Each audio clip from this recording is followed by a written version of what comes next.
This show begins with a quiz. It's about Israel and one other country, and your job is to guess which one. Ready? Here we go.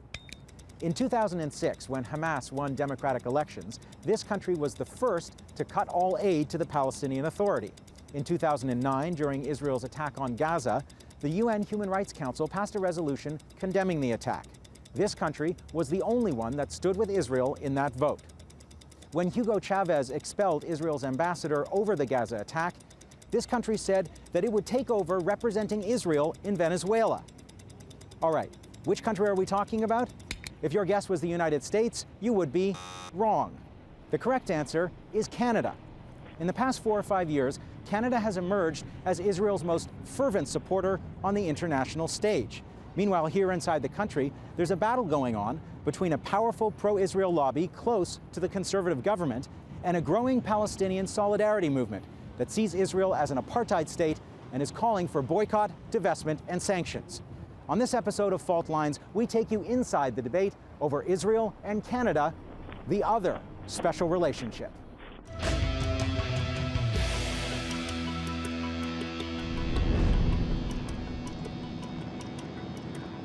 Canada has long been known as a mediator. And it makes sense, sandwiched between its colonial parent, the United Kingdom, and its imperial big brother, the United States, the country has often played the diplomatic role of the middle child. But when it comes to policy towards Israel, particularly under Conservative Prime Minister Stephen Harper, the government of Canada has given up any pretense of neutrality and has very publicly picked one side. Let me tell you, friends, our government believes that those who threaten Israel also threaten Canada. We have stood with Israel even when it has not been popular to do so, and we will continue to stand with Israel just as we have said we would. What's behind this position? And what implications does it have for Canada and its role in the eternal debate about the Middle East? To try to answer those questions, we talk to people with a wide spectrum of views, from leaders in the mainstream Canadian Jewish community to leaders in the Palestine Solidarity Movement. And there is one point, where we found wide agreement. The Harper government is showing unconditional support to Israel. This Prime Minister is probably the most supportive on Jewish issues in general than any Prime Minister that I can think of. Even more, believe it or not, than the American government, which is hard to fathom, but it's true. I think it's a great relationship. I think it's about time.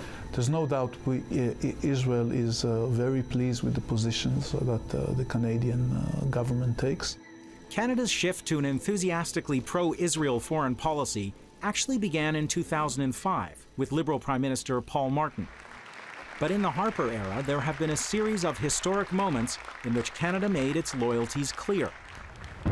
In 2006, when Israel faced international outcry over the civilian cost of its war on Lebanon, Canada was in its corner. Israel has a right to defend itself. I think Israel's response under the circumstances has been measured.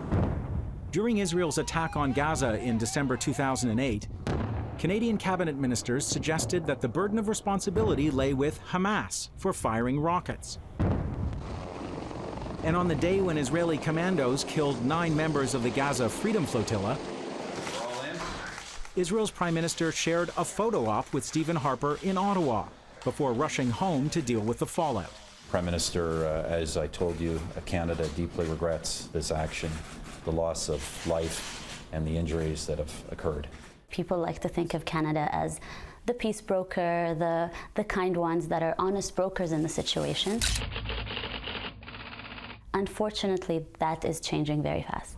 Canada has abandoned the idea that it has to be a so-called honest broker, and that it can adopt what it regards as a more principled position and openly take the side of one competing faction or the other. So why has Canada abandoned its neutral tone when it comes to the Middle East? On one level, it's about domestic politics. The Jewish community in Canada is only 1% of the population, but it has traditionally voted for the opposition Liberal Party. Clinging to a minority in the House of Commons, the Conservatives are courting any advantage to try to swing a majority in the next election. But people on both sides of the debate say it's less about politics and more about worldview. I would have to say that this government in particular has its own principles. And therefore, Israel, as an ally in the battle against terrorism, falls into the thinking of the conservative government. There's a very right-wing government in Israel.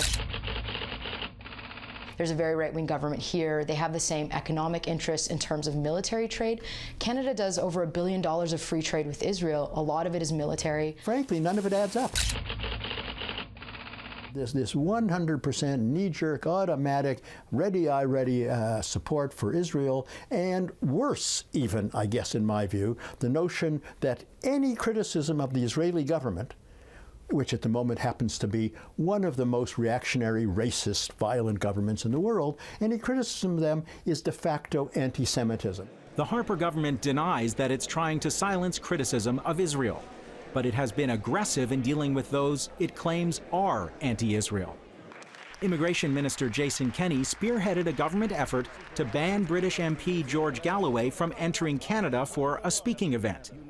According to Kenney, the fact that Galloway led an aid convoy to Gaza made him a supporter of terrorism. Here's how Kenney describes Galloway.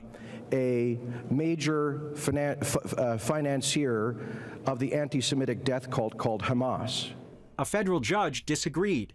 In a scathing ruling, the court found no evidence that Galloway was a security threat or supporter of terrorism, and determined that the government tried to ban him because it dislikes his political views. Galloway rushed to Canada to savor the last word in the episode. It cannot be in Canada's interests to reduce itself from a country that was once admired, respected, even loved in the world, to being no more than an embassy for Benjamin Netanyahu in world affairs. The Conservative government has also cut funding to organizations that it claims are anti-Israel. Millions were withdrawn from UNRWA, the UN agency that provides basic services to Palestinian refugees. Millions more were cut from a Toronto program for teaching English to new immigrants. It was run by the Canadian Arab Federation, a vocal critic of the government's Israel policy. Another target in this battle took many Canadians by surprise: a venerable aid organization called Kairos. It's a distinguished coalition of non-governmental organizations drawn from mainstream Christian faith communities across the country, about 14 groups in all. Has a history of very formidable work. For almost 40 years, Kairos had been receiving government grants for programs in the Global South, from support for indigenous communities in Colombia to justice for rape victims in the Congo. And it turns out that Kairos got a phone call. They weren't to be funded. They would be cut entirely. The reasons were not apparent for quite a while. It turns out that Mr. Kenney, in a revelatory speech made in Jerusalem, offered the reason. We have defunded organizations, most recently like Kairos, who are taking a leadership role in the boycott, I take it that some of the Canadians who are here, in the boycott, divestment, and sanctions campaign.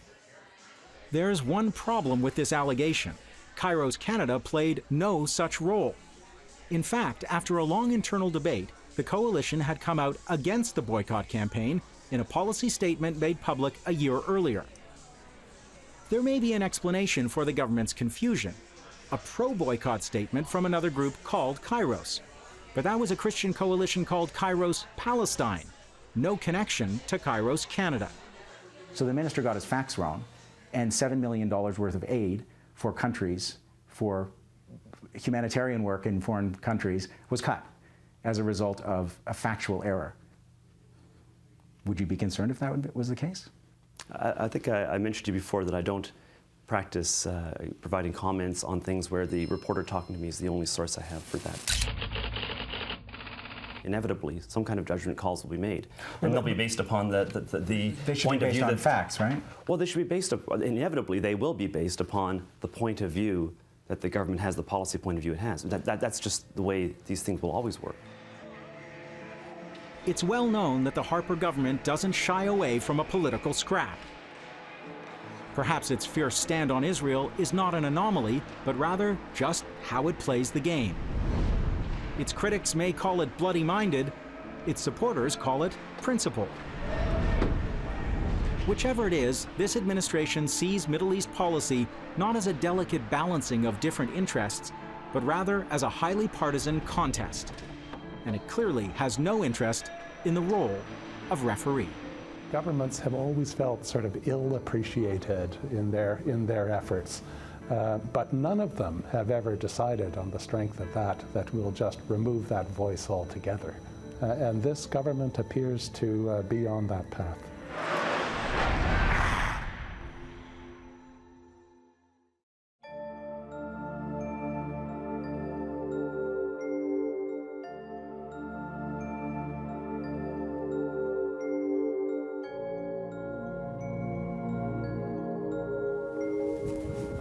So I grew up here in Scarborough, in this suburb outside of Toronto. This is the first school I ever went to. So the first day of school, I guess I was 5, 6 years old, walking through the front doors for the first time. My sister and I were the only Jewish students in the school, maybe the only Jewish students that ever went to this school. On day 1 of school, we walked through these doors, and there was a swastika carved right here in the front door. And it stayed there all year. It was carved deep in the wood.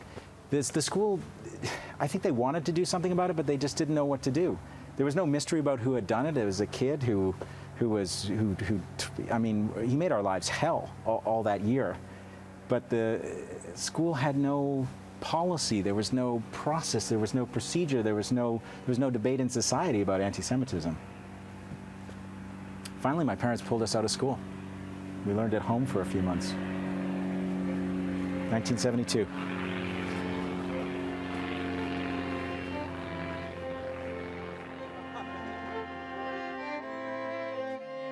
Fast forward almost 40 years, and you can find the fight against anti-Semitism here, at a gala dinner in Ottawa's Museum of Civilization. Ladies and gentlemen, we've been warned repeatedly, and we've been admonished to take action. I would suggest, if not us, who? If not now, when? Thank you. With $500,000 of help from the Government of Canada, politicians and experts from around the world have gathered for a conference of the Inter-Parliamentary Coalition for Combating Anti-Semitism. The event features a Nobel Prize winner. Since 1945, I was not as afraid as I am now. Canadian cabinet ministers. We are reminded of the historic roots of this ancient and pernicious hatred, but the signs are all around us. Even Canada's Prime Minister. We must be relentless in exposing this new anti-Semitism for what it is. The conference is clearly designed to have maximum political impact here in Canada. But there's one fact that complicates the narrative being woven. Even those closest to the fight say that anti-Semitism is no mortal threat in Canada today. There is no wave of anti-Semitism in Canada. No, absolutely not. No, it's funny. I've heard people who have criticized us saying that we think this, but no, there is absolutely no spike in the kinds of anti-Semitic incidents that I think appall us. No, I don't think anti-Semitism is a huge problem in Canada. In fact, as I've written, I think Canada is probably the least anti-Semitic country in the entire world, including Israel. And I thought that this might appear as a kind of psychological disconnect, because what we would be discussing would be global anti-Semitism, but it would be taking place in the Canadian arena, and people would look at it through the Canadian prism and say, you know, why are we doing this? Critics of the conference and the coalition hosting it think they have the answer to that question. It can only be seen as some political charade to counter what clearly is a growing sense that Israel needs to be criticized, deserves to be criticized. If you say criticism of Israel is anti-Semitism, then you can argue that there's a problem, because Israel does have a public relations problem in Canada on their hands. When 1.5 million people are stuck in an open-air prison, It's true that the Palestinian call for boycott, divestment, and sanctions against Israel is gaining support in Canada. In the past 5 years, each Israeli military action has been met with bigger protests than the last.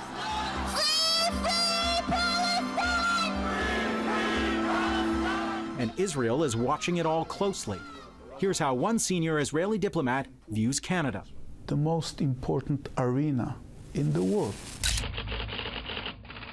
for this new campaign, or rather new battlefield, that on one hand have all those who wants to delegitimize Israel, and on the others all those who wants to present it in its full colors. Jewish organizations embrace the idea that Canada is a key battleground in the fight over Israel's legitimacy. A country's prime minister is uniquely well placed to observe all of this. In this context, the Ottawa Conference is another counterattack. And the BDS movement is clearly considered a high-value target, the poster child for the new anti-Semitism. Well, its substance is as crude as ever. Its method is now more sophisticated.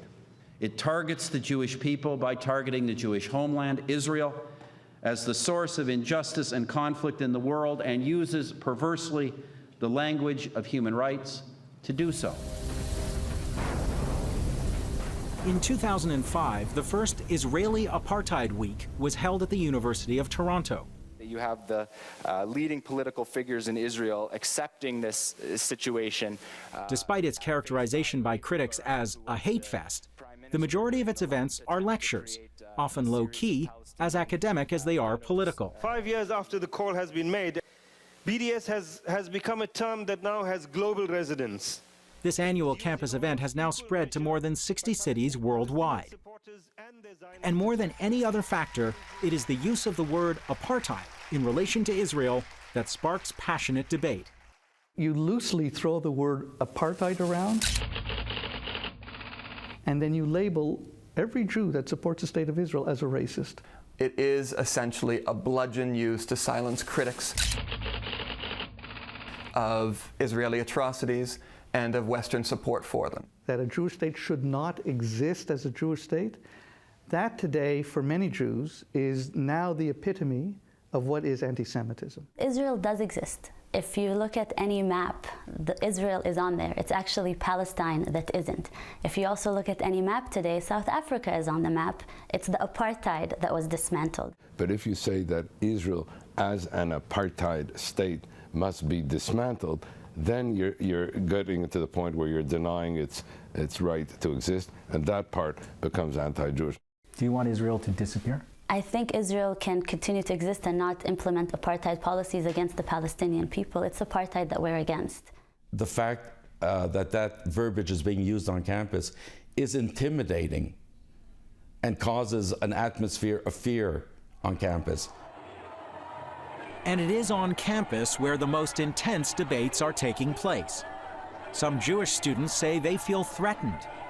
Meanwhile, some pro-Palestine students say they're facing intimidation from a controversial group that has re-emerged in Canada. In the one hand, a Torah, in the other hand, strength. They're quite aggressive. They scream unbelievably racist comments. They have physically attacked our organizers. Their level of violence is escalating. The JDL was founded by Rabbi Meir in the 1970s. The political party that bears his name was banned in Israel after one of his followers murdered 29 Palestinians at prayer in Hebron. In the United States, an FBI terrorism report called the JDL a violent extremist organization after its leaders were indicted in a plot to bomb a mosque and assassinate a congressman. In Canada, the group operates openly from this rundown building in North Toronto. Its leader claims Kahana as his mentor. It's our land, and the only time there's going to be peace in Israel is when the Islamic world will come to terms with that reality and apologize to the Jewish people for the desecrations that they've committed over the centuries and the nerve to erect a mosque on the Temple Mount. The fact that the JDL exists in Canada isn't what's remarkable. What's remarkable is the way in which mainstream Jewish organizations have refused to seriously address their presence. I'm not aware of the JDL undertaking any activities that would give rise to suggestions that they were engaged in things that contravene Canadian law. You have been described as a violent group. Well, I don't know what we have done that says we're a violent group. JDL upholds the principle of Barzell, iron. Yeah, third. The need to both move to help Jews everywhere and to change the Jewish image through sacrifice on all necessary means, strength, force, and even violence. Yeah, but you got to understand what violence is in the proper context. The proper context, I mean, then you might as well close down every single martial arts club because they're violent. So you're just equating yourself to a martial arts club? I'm saying, well, the concept of self-defense is understood and respected.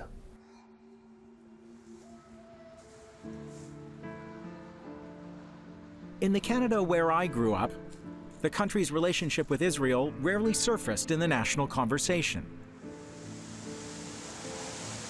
Today, the volume has been turned way up. Leading politicians seem sometimes to be competing to offer the strongest support to one side in the Middle East's defining conflict. And with accusations of anti-Semitism flying, politicians who are critical keep their heads down, watching from the safety of their perch on Parliament Hill, while it's people in the streets who are the ones expressing opposition to Israel's policies. And Canada's Prime Minister? He's pressing the case even further, casting support for Israel in terms reminiscent of the Bush era, an epic struggle of good versus evil. But we do know that there are those today who would choose to do evil if so permitted. Thus, we must use our freedom to confront them and their anti-Semitism at every turn. The Canadian government has what I call an ignorance-based foreign policy. This is the paradox of freedom. That awesome power, that grave responsibility to choose between good and evil. They're not interested in knowing complexities. I'm not saying they should all take my position, but they should understand the world is a complex place and they don't see it that way. You have to really start from scratch. You're starting at A, Palestinians are human, B, they're not all terrorists, and then the conversation has to begin. But when Israel, the only country in the world whose very existence is under attack, is consistently and conspicuously singled out for condemnation, I believe we are morally obligated to take a stand. You know, we're human beings, and sometimes we're going to engage in these battles, and you know, the rest of the world will decide who the winner is somewhere down the line. For them, the world is a simple place, and the simplicities are all the wrong ones. It's very, very disappointing and very dangerous.